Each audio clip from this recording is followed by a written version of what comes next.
बहिरे अच्छी से मूल्य को हम पकेबा तापर देखि मास रो मूल्य पृथ्वी रो वस्तुत्व क्वेश्चन रे दे देछि तार मूल्य हम पकेबा आ सेठी आ गुटे वस्तुत्व अछि जेटा 1 केजी आ एठी पृथ्वी पृष्ठ रो व्यासार्ध देछि व्यासार्ध को नेके हम डिस्टेंस भी कहि परिबा से क्वेश्चन रे ता मूल्य देछि हम पकेबा ए d स्क्वायर अछि फार्मूला रे तार स्क्वायर देबा तापर हम 6.7 आ 6 को पास आनिबा तापर एठी 10 to the power 24 और 10 to the power -11 अछि हमें 10 to the power 24 रो -11 को काटि देबा तो हमरा आइबा 10 to the power 13 अब जरा लिखिनु बाय तापर एठी कहै जे 6.4 into 10 to the power 6 रो होल स्क्वायर तो हमें 6.4 टाकू दी थरा लिखि परिबा देखिबा तापर 10 to the power 6 को 2 रे इंटू कर देबा 10 to the power 12 हबो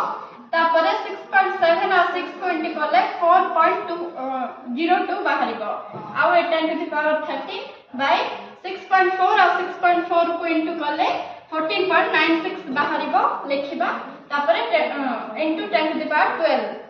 तापर एठी 10 to the power 13 और 10 to the power 12 अछि तो दिटा कटि जिवो गोटे 10 रहिबो तो 4.02 बाय 14.96 into 10 एदिटा को हरण करले 0.98 बाहरिबा गोटे 10 रहला इंटू करबा इंटू कर देले 9.8 न्यूटन हे